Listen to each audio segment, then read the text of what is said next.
Hello everyone, welcome back to my channel, The Intimacy Lab. Let me ask you something. Have you ever felt her energy lingering long after you thought it was over? Maybe you've caught a glimpse of her social media, and it's as if she's still speaking to you through every post, every picture, or you've walked past familiar places and wondered, is she still holding on to? Relationships are never clean break lines. The emotional residue, the unfinished conversations, the memories tucked into corners of her mind, they all have a way of hanging in the air.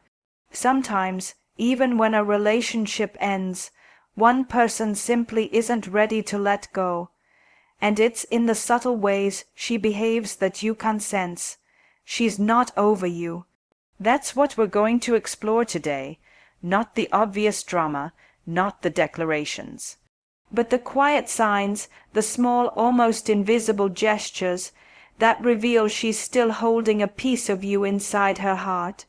Because understanding these signs matters, not so you can manipulate, not so you can inflate your ego, but so you can hold space for what's truly happening beneath the surface.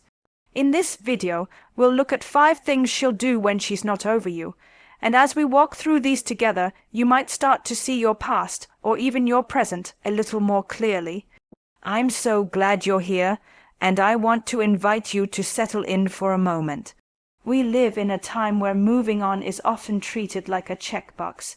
You delete the photos, you unfollow the profiles, you tell your friends, I'm fine.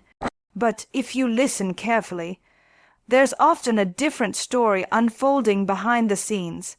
A story about emotional residue, longing, and the subtle ways someone who isn't over you continues to orbit your life, even when the relationship has ended. So why does this matter? Because many men, especially as they get older, struggle to read these emotional cues. Perhaps you've noticed that she's still around in ways that feel confusing. Maybe you're wondering if it's all in your head, or whether there's still a window open between the two of you. Understanding these moments isn't about getting lost in fantasy or assuming you still have control. It's about reading the emotional language that many women speak silently. In this conversation, we're going to unravel 5 of these silent behaviors. 5 things she'll do when she's not over you, even if she won't admit it to you, or even to herself. And let's begin with the first one. She stays connected to your world even after the goodbye. You see, when a woman isn't over you, it rarely shows up in big, dramatic gestures. It's often in the quiet persistence of her presence. She might still be following your life closely online. She may continue to engage subtly, liking an old post from months ago, watching every story you post, or keeping tabs on who's in your life now. These may seem like harmless actions, but they're often windows into a deeper emotional state. She's searching for connection even from afar. You might think it's just a habit, that she's scrolling without intention, but if you pay attention to the timing, the consistency, it can reveal so much. A woman who has truly moved on will often unfollow or distance herself, not out of bitterness, but because her emotional energy no longer needs to orbit yours. But when she can't seem to break that pattern, when she stays a quiet observer of your world, it's a sign she's still emotionally entangled. And this isn't just about social media. It's about how she stays attached to your orbit in other ways too. She may continue to message mutual friends just to hear what's happening with you. She may find reasons to accidentally bump into you at familiar places, or casually mention things that she knows are still important to you. These are her attempts, conscious or unconscious, to remain part of your world even after you've closed the door. Now, this leads us into something even more delicate. She leaves emotional breadcrumbs, tiny signals that invite you to check in on her. A woman who isn't over you will sometimes behave in ways that seem paradoxical. She might post things that suggest she's fine, thriving even, but underneath, there's often a carefully curated message meant for you. Perhaps it's a song lyric that recalls a shared memory, or a picture from a place you visited together. Maybe it's a casual but poignant update about her life that's crafted just enough to provoke curiosity in you. These breadcrumbs are not obvious invitations. She's not calling you directly or confessing her feelings, but she's placing emotional markers in spaces where she knows you might see them, wondering if you'll reach out, wondering if you'll notice. It's her way of keeping the line open without admitting she's still holding on. Why does this happen? Because even though she may tell herself she's ready to move on, part of her still hopes you will bridge the gap. These breadcrumbs are about testing the waters, inviting you to care without explicitly asking. And sometimes, even she isn't fully aware she's doing it. It's an instinctive way to manage grief, to hold on to attachment while also protecting her pride. But it's important here not to rush into assumptions. Not every sad lyric or nostalgic post is about you. This is where emotional literacy comes in. Look for patterns, not isolated incidents. If you notice that these breadcrumbs tend to appear soon after you post something about your life, if they follow moments when you've been absent from her world, that's often where the deeper truth resides, and all of this points to an important truth. Grief after a breakup is rarely linear. It's filled with contradictions. She may appear strong and independent one day, only to quietly seek your attention the next. This is the emotional complexity that so many men misunderstand, and why it's crucial not to interpret these behaviors through a purely logical lens. Her actions come from a place of longing, but also from pride, self-protection, and uncertainty. Now that we've explored these first signs, the quiet connection she keeps with your world and the subtle breadcrumbs she leaves behind, we can begin to see how attachment reveals itself even in absence. Her presence may no longer be loud, but it can be felt in those small details, those quiet reminders that she's still not over you. And when you begin to understand this language, you start to realize that love, loss, and longing are rarely about grand gestures. They live in the nuances, the spaces between what's said and what's left unsaid. The real art is to tune into these spaces, not with arrogance, but with curiosity and empathy for her and for yourself. So take a breath. As we continue this conversation, we'll go deeper into these signs, the ones that may seem invisible at first glance, but which hold so much meaning beneath their surface. And so, as we settle further into this conversation, we begin to understand that attachment often survives even after the relationship itself has ended. Sometimes what keeps people connected isn't love in the romantic sense anymore. It's habit, memory, grief, or the unresolved parts of the bond itself. There's something else she'll do when she isn't over you. She will find ways to inject herself back into your life under the pretext of friendly contact. This is subtle. It's not necessarily an explicit, "I miss you," or "I want you back." Instead, it shows up as those unexpected check-ins, a message on your birthday, a comment on something you shared that isn't really remarkable but gives her an excuse to speak to you, or even a casual, "I saw this and thought of you" a note. On the surface, it can look harmless, maybe even polite, but underneath it reveals something deeper. She's still thinking of you, still seeking proximity, even if it's dressed up as casual friendliness. And here's the nuance: sometimes this behavior isn't about reconciliation at all. Sometimes it's about maintaining a sense of closeness because she hasn't yet found closure within herself. This is why it can feel confusing to you. You may ask yourself, why is she reaching out now, and why in this way? She may not even know the answer herself.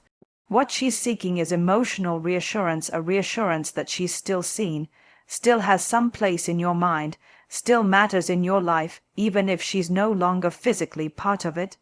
And the way she'll sometimes do this is by weaving herself back into shared spaces, maybe reaching out to your friends, maybe offering to help with something she knows you need, maybe even suggesting you catch up as friends over coffee.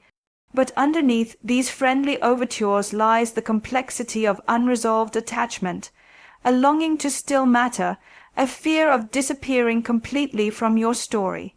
When you begin to notice this pattern, it's not about rushing to judgment or assuming motives, but about recognizing how difficult detachment can be for both people.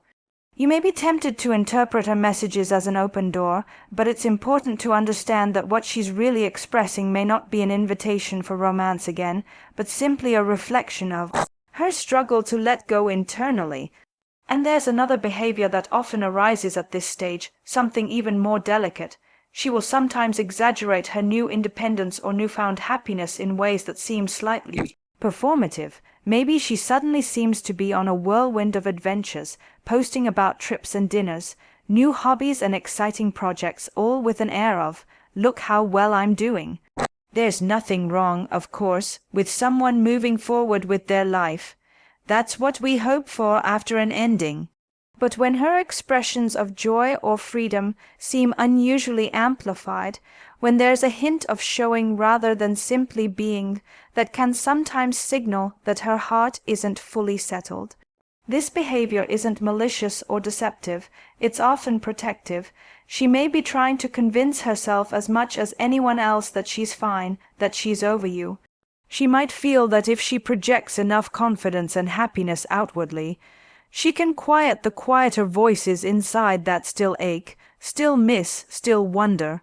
It's a delicate dance. Sometimes these performances are directed at you without being addressed to you directly. She wants you to notice, even if she never admits it aloud. She wants you to see that she's thriving, and perhaps also to provoke a reaction, a twinge of curiosity, a question of whether you made a mistake. And this is such a profoundly human thing to do, because when we hurt, sometimes the first instinct is to posture, to perform strength rather than admit vulnerability. Especially in today's world of curated lives online, it's so easy for that performance to blend seamlessly into genuine experience, until even she may not fully know what part of her happiness is real and what part is crafted for your gaze. So what does this mean for you as a man watching all of this unfold? It means you have to listen not just with your eyes, but with your emotional intelligence. You have to discern not just what she's showing you, but what might be motivating her to show it in this particular way. And perhaps most importantly, you must ask yourself what you want from this situation, not just whether she's over you or not. It's tempting to interpret her behaviors as signals that you should reconnect, but that question should always be paired with another. Am I ready? Do I want to step back into this connection from a place of clarity, or am I reacting to nostalgia, loneliness, or ego? This is where emotional maturity lies, not in trying to decode every post or message as a sign of desire, but in recognizing that her struggle to move on belongs to her, and your choice about how you respond belongs to you. The beauty and complexity of relationships is that endings rarely mean an immediate cessation of feeling. Sometimes they leave echoes that resonate long after the goodbye. And when you recognize those echoes, when you understand the subtleties of why she's still reaching toward you in these quiet ways, you can meet that understanding with empathy, not arrogance, not detachment, but grace. So as we continue this journey together, take a moment to reflect. Her check-ins, her subtle performance of independence, her friendly overtures, all of these are expressions of an inner process that may still be unfolding. And just as she is navigating that space between attachment and release, so too are you invited to reflect on what this means for your own healing, your own growth. Because ultimately, these behaviors aren't just about her. They reveal something about you too, about what parts of you are still watching, still wondering, still waiting for a message that might never come in the form you expect. And as we explore these deeper currents, we can begin to honor the complexity of human relationships, the messiness, the longing, the pride, the vulnerability. All of it is part of the dance of intimacy, even after the music has stopped. There's something beautifully paradoxical about the ways we navigate endings. So often we are caught between wanting to move on and not wanting to be forgotten, between needing closure and secretly wishing that door might remain just slightly ajar. When a woman isn't over you, this paradox can animate her actions in ways that seem both distant and intimate at once. And one of the more tender signs you'll notice is this: she will keep revisiting shared memories, often indirectly, in ways that tether her to the past you both inhabited together. Perhaps she will mention places you used to go, casually, as if it's just part of conversation with mutual friends. Or maybe she'll post pictures or references that bring your shared history back into focus. It might not be overtly directed at you, but it's there woven subtly into the fabric of her presence. This revisiting is not always nostalgic in a soft way. Sometimes it carries an edge. She may talk about those memories with a hint of sarcasm or irony, almost as if she's rewriting them to feel less attached, but the very act of revisiting them is a clue.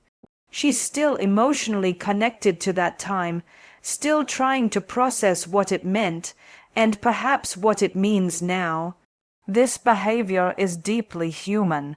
When we haven't fully metabolized a relationship, the past becomes a place we return to not just for comfort, but to make sense of who we were, who we are, and who we're trying to become in the wake of that ending. So when she references old jokes, brings up anniversaries no longer shared, or reflects on that time when, even in passing, know that this is not random. It's part of her inner dialogue still playing out loud. And sometimes this revisiting comes not through words but through objects. She may hold on to things that once belonged to you, gifts you gave her, small mementos of the relationship. She might not say it outright, but keeping those objects is its own kind of emotional gesture. At times she might even share these artifacts with others, showing that scarf you left behind or that book you lent her, not because she needs them materially, but because they hold a piece of you she's not quite ready to let go of. And this brings us to something even more delicate, something men often underestimate. When she isn't over you, she may oscillate emotionally when you show up in her life unexpectedly. This can manifest in ways that seem contradictory. One day she seems warm, open, friendly, the next she's distant or defensive. You might think she's sending mixed signals, but what she's really doing is revealing the conflict within herself. Her emotions may rise unexpectedly when you're around, not because she's playing games, but because proximity to you stirs something unresolved inside her. Maybe she seems a little too interested in how you're doing, who you're seeing. Or maybe she seems aloof, disinterested, but in a way that feels like it's performed. These oscillations aren't about a strategy. They're a reflection of the tension between desire and pride, between longing and self-protection. And this is where emotional intelligence becomes essential. Recognizing this back and forth as a human struggle, not a manipulative tactic, can help you hold space for both of your experiences with clarity and compassion. But again, compassion does not mean obligation. Her journey of letting go is hers to walk, just as your decisions about whether and how to respond belong fully to you. And this perhaps is the heart of what I want you to understand. When she isn't over you, it will show not just in what she does, but in the energy behind those actions. It's rarely a grand declaration. It's a quiet thread that weaves itself through small moments, the text that comes at just the right time, the social media post crafted with subtle care, the lingering attachment to objects or memories, the shifts in demeanor when you're near. If you can tune into this emotional language, not just from a place of curiosity or validation, but from a deeper place of understanding, you begin to see that post-breakup behavior is rarely black and white. It's a terrain filled with nuance, vulnerability, and contradictions. So as we draw this chapter of the conversation to a close, I invite you to reflect. What do you see now when you think about her behaviors? What feelings arise in you as you consider whether she's really moved on, or whether she's still quietly circling around the space you once shared together? And most importantly, what does it mean for you? Because as much as this conversation is about her signs, her behaviors, her emotions, it's also about you. About your own readiness to move forward, your own capacity to hold space for complexity without losing sight of your own growth. In relationships, endings are rarely final. There are always echoes, footprints left in the sand, traces of the person we once loved that continue to ripple through our lives long after goodbye. The question is not whether she's over you, it's how you meet that question within yourself, with clarity, grace, and honesty. When we speak about whether someone is over another, what we're really talking about is emotional presence, the ways we hold another person inside of us even when they're physically gone. It's often not something we admit out loud, even to ourselves, and yet it spills into our behaviors, our choices, our moments of silence, and our smallest gestures. Another very human thing she might do when she's not over you is this: she will compare others to you, even indirectly. You might hear from mutual friends that she brings you up in conversation, casually mentioning how so, and so reminds me of him, or he used to do that too. Or you may notice in her social posts or her choices that there's a subtle shadow of your influence lingering. This isn't about idealization. It's about how past intimacy shapes perception. You were, after all, someone she once trusted, loved, maybe even imagined a future with.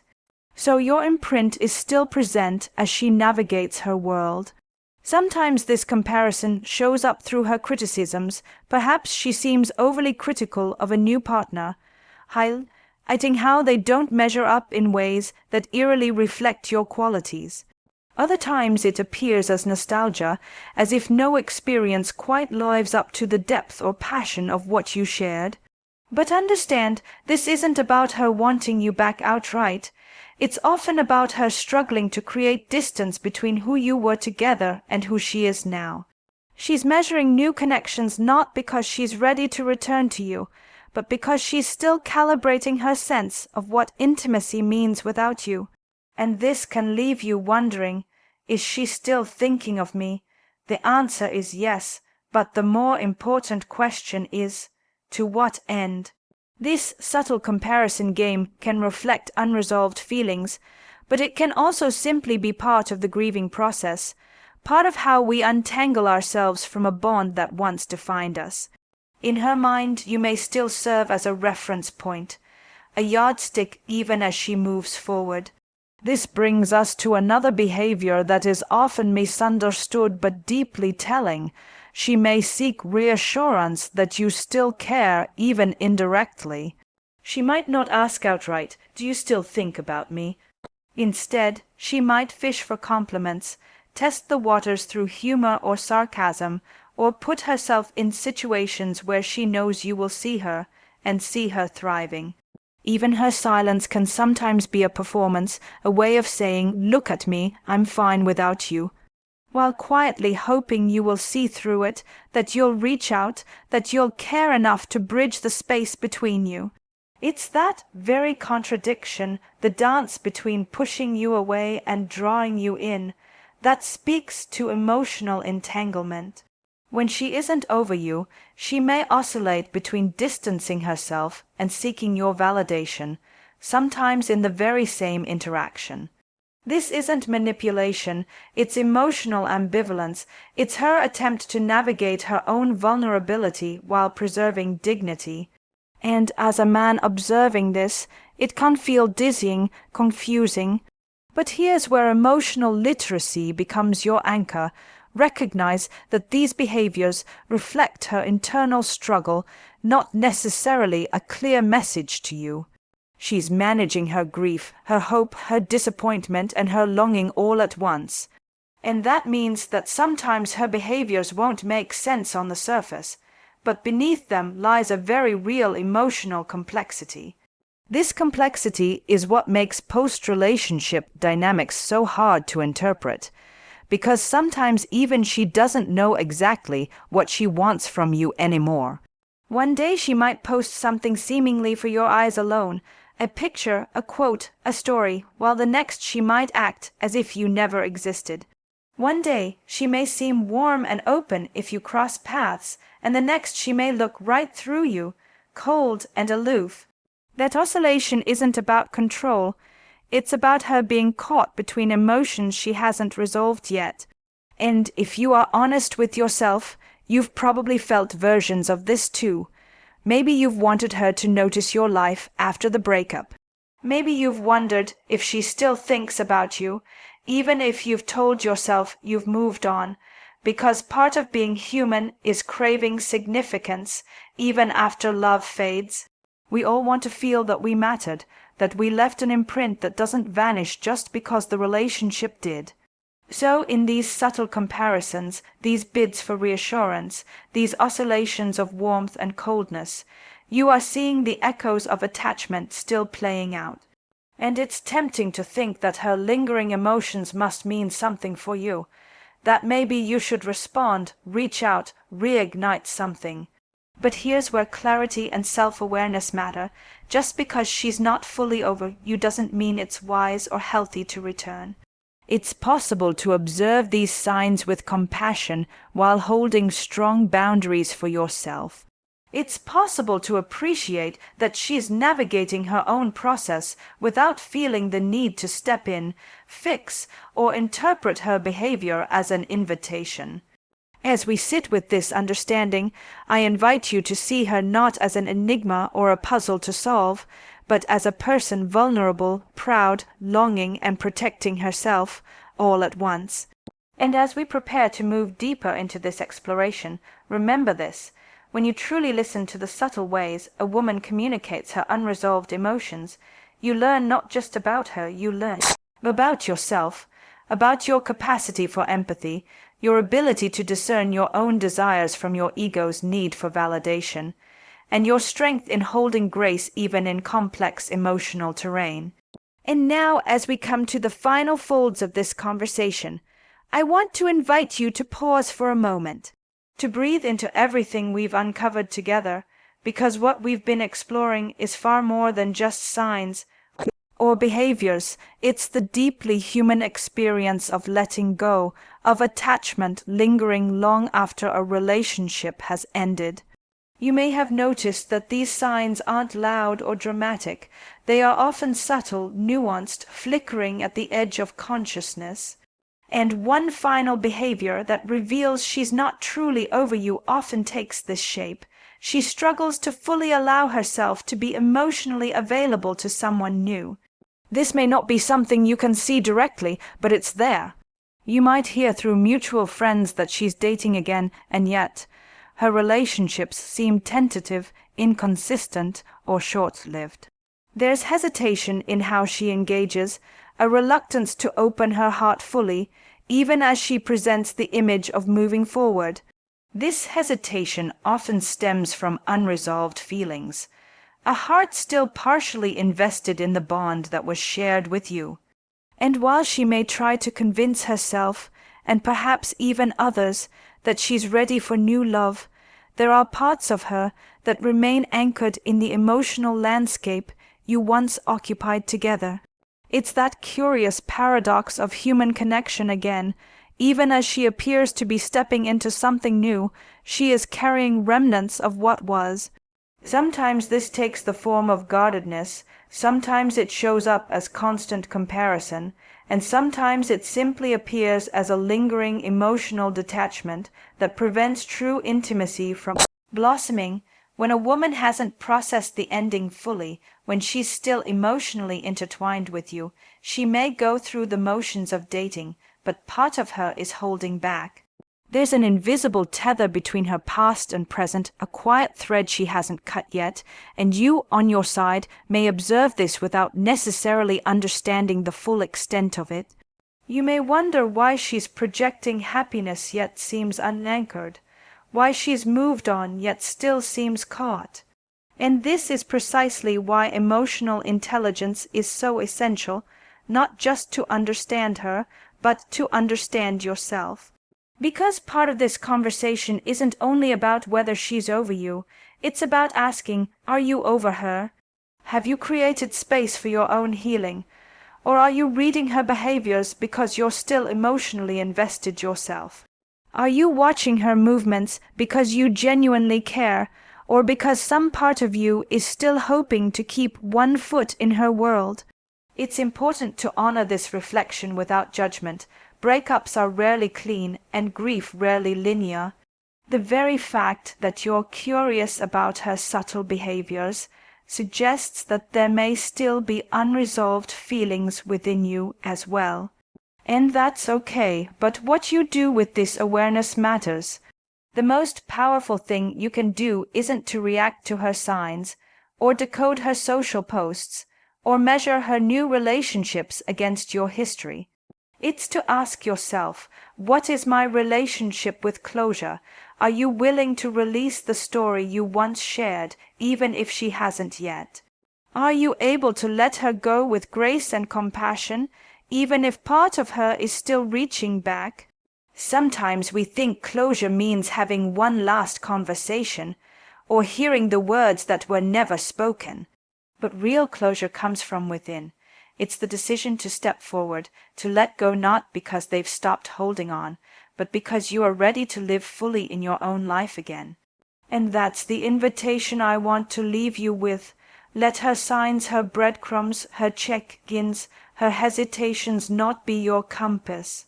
Let them be a mirror that reflects back to you your own readiness to move forward. It's a beautiful thing to notice when someone isn't over you.